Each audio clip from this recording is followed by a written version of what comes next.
मुकदमा करो, उसको गिरफ्तार करो, मरियम नवाज के खिलाफ ये मुकदमा करो, राना सनाउल्लाह के खिलाफ ये मुकदमा बनाओ, और अभी तुम गिरफ्तार कर लो सबको, मुकदमा क्या बनाना है ये हम बाद में देखेंगे। ये कभी किसी मुहज्जब मुल्क में, मुहज्जब दुनिया में कभी किसी ने ये सुना? कभी इस किस्म की कोई चीज कभी किसी ने सुनी? ये तो अकल दंग रह जाती है इंसान की। और मैं ये बता दूं आपको कि मुझसे भी ज्यादा ये मसला पाकिस्तान के अवाम का है। नवाज शरीफ साहब से ज्यादा मुस्लिम लीग नून के लीडरान जो इंतकाम का निशाना बने, ये उससे भी ज्यादा मसला पाकिस्तान के अवाम का है, क्योंकि ये सब पॉलिटिकल इंजीनियरिंग करके, इदारों को इन्वॉल्व करके, उनके सरबराहों को अपने ऑफिस में, प्राइम मिनिस्टर्स ऑफिस में बुला के, डरा के, धमका के उनको ये कहा जाता है कि आप ये करो, और उसका नतीजा अवाम इमरान खान की नालायकी, नाअहली और कयामत के तौर पे भुगतते हैं। इतनी सारी जो आपने पॉलिटिकल इंजीनियरिंग की है और अपने मुखालिफिन को चुन चुन के आपने निशाना बनाया है, उसका रिजल्ट क्या है? उसका रिजल्ट ये है कि पाकिस्तान पूरी दुनिया में बदनाम होके रह गया। उसका रिजल्ट ये है कि हर महाज पे आप एपिक फेलियर है, हर महाज पे आपको इतनी बड़ी नाकामी और नाअहली का सामना करना पड़ा है कि शायद पाकिस्तान के 73 साल में इस तरह की मिसाल नहीं मिलती। दुनिया में आपकी फ्लाइट्स बैन हो रही हैं, आपके पासपोर्ट्स जो है वो बैन हो रहे हैं, आप कहीं मुंह दिखाने के लायक नहीं है। पाकिस्तान में आपने अवाम के ऊपर महंगाई का अजाब आया हुआ है, लाकानूनियत का अजाब आया हुआ है, गवर्नेंस नाम की कोई चीज नहीं है। पाकिस्तान के शहर जो है वो कूड़े के ढेर बन गए हैं, और आपको सुबह उठते हैं और आपकी जो पूरे दिन की कारकर्दगी है वो क्या है? वो यही है कि ऑफिसेज में बुला के लोगों को ये कहना कि फलां को अंदर करो, फलां के खिलाफ मुकदमा बनाओ, नहीं भी बनता तो बुलाओ। और अरब मुल्क के सरबराहों के आप वो दे रहे हैं कि उधर तो वो इस तरह डाल दिया, अंदर तुम भी करो, तुम्हें क्या सोचने की जरूरत है?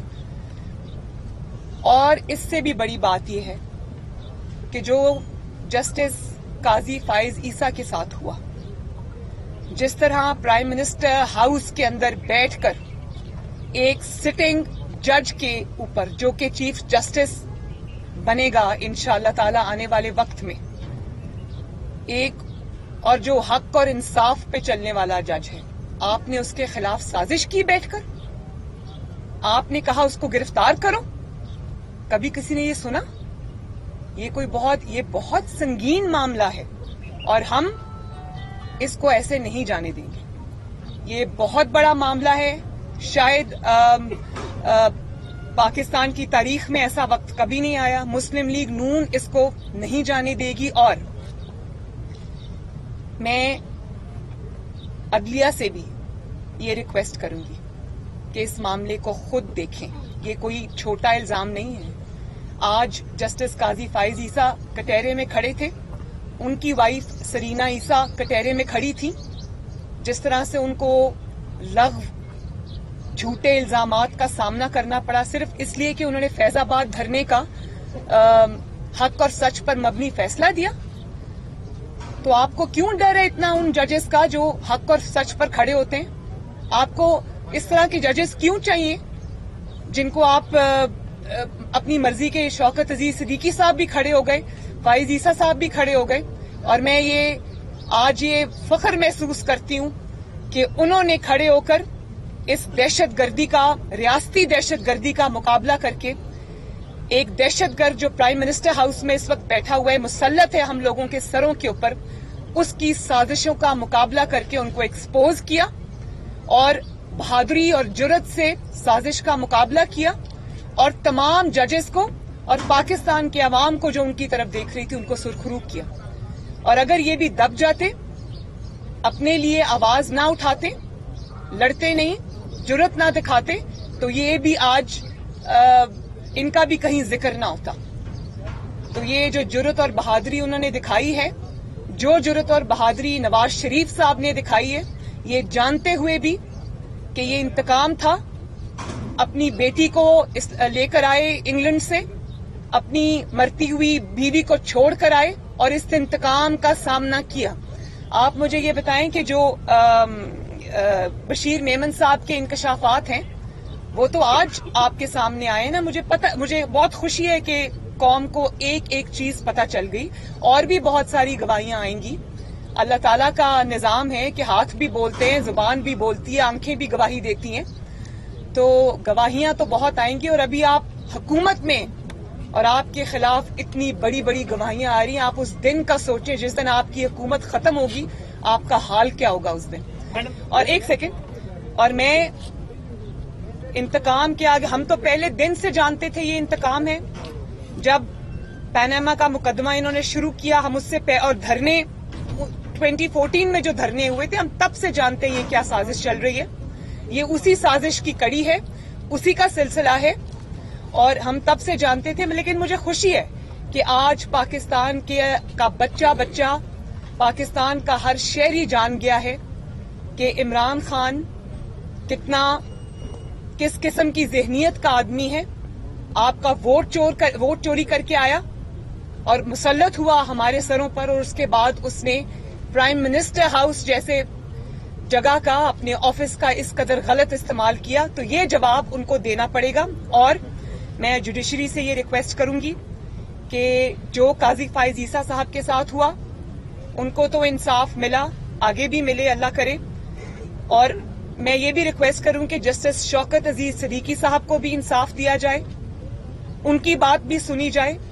انہوں نے سٹنگ جج ہونے کے وقت انہوں نے یہ انکشافات کیے تھے. اس کے اوپر جوڈیشل کمیشن بننا چاہیے, کیونکہ آج اگر کٹہرے میں شوکت عزیز صدیقی صاحب کھڑے اور جسٹس قاضی فائز عیسیٰ صاحب کھڑے, تو کل کو کوئی بھی جج یہاں پر کھڑا ہو سکتا ہے. تو صرف اس لیے کہ کوئی جج جو ہے وہ حق اور انصاف پر چلنے والا ہے, اس کو کٹہرے میں لا کر کھڑا کر دیا جائے, اس کی وائف کو, اس کی فیملی کی تذلیل کی جائے, ان کو عدالتوں میں گھسیٹا جائے. اس روش کو ختم کرنا ہوگا. تو میں جوڈیشری سے یہ ریکویسٹ کرتی ہوں کہ اس کے اوپر جوڈیشل کمیشن بنائیں. جو قاضی فائز عیسیٰ صاحب کے کیس میں عمران خان کے اوپر الزامات لگیں کہ انہوں نے کس طرح اس سازش کو پرائم منسٹر ہاؤس میں بیٹھ کے تیار کیا, اور کس طرح سے ان کے خلاف جھوٹا ریفرنس دائر کیا, اور کس طرح سے ان کا پورا کریئر خراب کرنے کی کوشش کی. دیکھیں, ایک منٹ, پٹیشن ہم اپنے آپشنز اوپن رکھ رہے ہیں.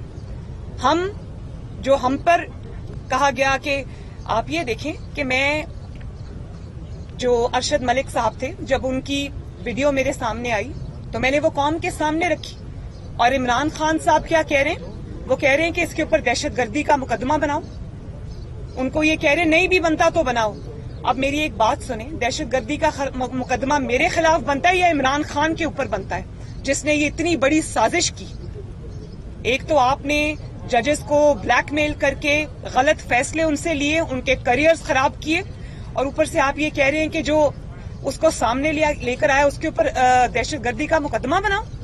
رانا ثناء اللہ کو ڈرگز کے الزام میں اندر کرو, شہباز شریف صاحب کو گرفتار کرو, نواز شریف کے اوپر یہ الزام لگاؤ, اس کو بعد میں دیکھیں گے کیا مقدمہ بنتا ہے. غضب خدا کا, یہ کوئی بنانا ریپبلک ہے کیا؟ وہاں بھی ایسا نہیں ہوتا. آپ نے جہاں تک پٹیشن کی بات کی, پی ایم ایل این مشاورت کر رہی ہے آپس میں, ہم اس کو نہیں چھوڑیں گے. یہ بہت بڑا اور بہت سیریس کیس ہے, ہم اس کو آخر تک لے کے جائیں گے. اسی کیس میں 5 سال کی پوری سازش پنہاں ہے, ہم اس کو سامنے لے کے آئیں گے. لیکن کیونکہ اس میں سپریم کورٹ کے ایک معزز ترین جج ہیں قاضی فائز عیسیٰ, اس لیے سب سے بڑی ذمہ داری اس وقت عدلیہ پر عائد ہوتی ہے. عدلیہ خود اس کا نوٹس لے اور اس قسم کے اقدامات کو, اس قسم کی ذہنیت کو, اس قسم کے انسانوں کو ہمیشہ کے لیے ان پر پابندی لگنی چاہیے. میڈم یہ بتائیے گا کہ پیپلز پارٹی کی جانب سے یہ الزام لگایا جا رہا ہے کہ مسلم لیگ نون جو ہے وہ صرف سندھ حکومت توڑنا چاہتی تھی, ابھی تک پی ڈی ایم میں جو باقی شامل جماعتیں ہیں انہوں نے استعفے نہیں دیے, تو کیا ان کا یہ الزام درست ہے؟ اگر پیپلز پارٹی استعفوں میں شامل ہو جاتی تو اس وقت تک کی حکومت جا چکی ہوتی, اس لیے اب ان کا یہ کہنا نہیں بنتا. اگر پی ایم ایل این یا باقی اپوزیشن استعفے دے گی اور پیپلز پارٹی استعفے نہیں دیتی تو اس میں اس طرح وہ جو ہم اس کے نتائج چاہتے ہیں وہ نہیں آتے. اس کا مطلب تو اس لیے میرا خیال ہے کہ یہ بہت مضحکہ خیز بات ہے. یہ مجھے اس قسم کی باتوں کا جواب نہیں دینا. جی मैडम, जब पीपल्स पार्टी और मुस्लिम लीग नून पीडीएम में एक साथ कदम से कदम मिला के चल रही तो लग रहा था कि दोनों जमातें इकट्ठी आगे भी चलेंगी, लेकिन अचानक से जो कुछ हुआ सेनेट में, उसके बाद अब मुस्लिम लीग नून को कहीं ना कहीं तो रिग्रेट है पीपल्स पार्टी के साथ इस तरह कदम मिला के चलने पे। इसमें पीपल्स पार्टी और मुस्लिम लीग नून की आपसी ताल्लुकात की कोई इशू नहीं है। सियासी जमातें एक दूसरे के साथ इख्तलाफात के बावजूद भी चलती रहती हैं। यहाँ पर है पाकिस्तान के 22 करोड़ अवाम का मुकदमा, और उस पे मुस्लिम लीग नून, चाहे वो पीपल्स पार्टी हो चाहे वो कोई और जमात हो, उस पे मुस्लिम लीग नून इंशाअल्लाह ताला कॉम्प्रोमाइज नहीं कर सकती। ये उनके हकूक की जंग है, ये उनको इस नालायक और नाअहल हुकूमत और मुसल्लत शुदा हुकूमत से आजादी दिलाने की जंग है। जो उनको इतने बड़े बड़े बिल आ रहे हैं, बिजली के, गैस के, कीमतों में होशरुबा इजाफा रोज हो रहा है, अवाम महंगाई में, लाकानूनियत में, गवर्नेंस में पिस रहे हैं, तो उनके साथ इतना बड़ा धोखा मुस्लिम लीग नून कम अज कम नहीं कर सकता। अब मौजूदा सूरत हाल में तो ऐसे ही लग रहा है कि जैसे हुकूमत अपने 5 साल पूरे करेगी, क्योंकि पीडीएम की जो जमातें हैं दो मेन, वो उसमें से निकल चुकी हैं। आपको ऐसा लग रहा है, लेकिन जो इनकी हरकतें हैं, मुझे तो बिल्कुल ऐसा नहीं लग रहा कि ये बजट के बाद भी सर्वाइव कर सकते हैं। जहांगीर तरीन ग्रुप की कल मुलाकात हुई है, इससे मुस्लिम लीग नून का क्या मौक़िफ़ है? मुलाकात जो हुई है उसमें जो मामला तय पाए हैं, आप समझते हैं कि इस मामले को इस तरह सेटल होना चाहिए? नहीं, इस सवाल का जरा पीछे से भी एक सेकंड, इस सवाल का मैं जवाब कल दे चुकी हूँ। हाँ जी, मैडम बनी थी तो उसमें इशारा दिया गया था कि जो आसिफ सलीम बाजवा साहब है उनके एहसासों के हवाले से पीडीएम के प्लेटफॉर्म से अदलिया से रजू किया जाएगा। आज आप कह रही हैं कि जो जस्टिस काजी फाइसा का मामला है, बशीर नेमत साहब के जो इंकशाफात हैं, इसको भी आप जो है अधूरा नहीं छोड़ेंगे, तो उस मामले पर भी आसिफ सलीम बाजवा के मामले पर आपने अदालत से रजू नहीं किया, पीडीएम ने रजू नहीं किया। क्या इस मामले पर जो आप कह रही हैं अपने लफ्जों का पास रखेंगे, अदलिया से रजू करेंगे? मैं हर बात में जो अकाउंटेबिलिटी का नैरेटिव है, चाहे वो मैं किसी जमात की बात नहीं करी, पूरे पाकिस्तान में वो तब तक इनकम्प्लीट रहता है, नामुकम्मल रहता है, जब तक आसिम सलीम बाजवा, जिसके ऊपर अरबों की करप्शन का इल्जाम है, उनका मामला कोर्ट में नहीं आता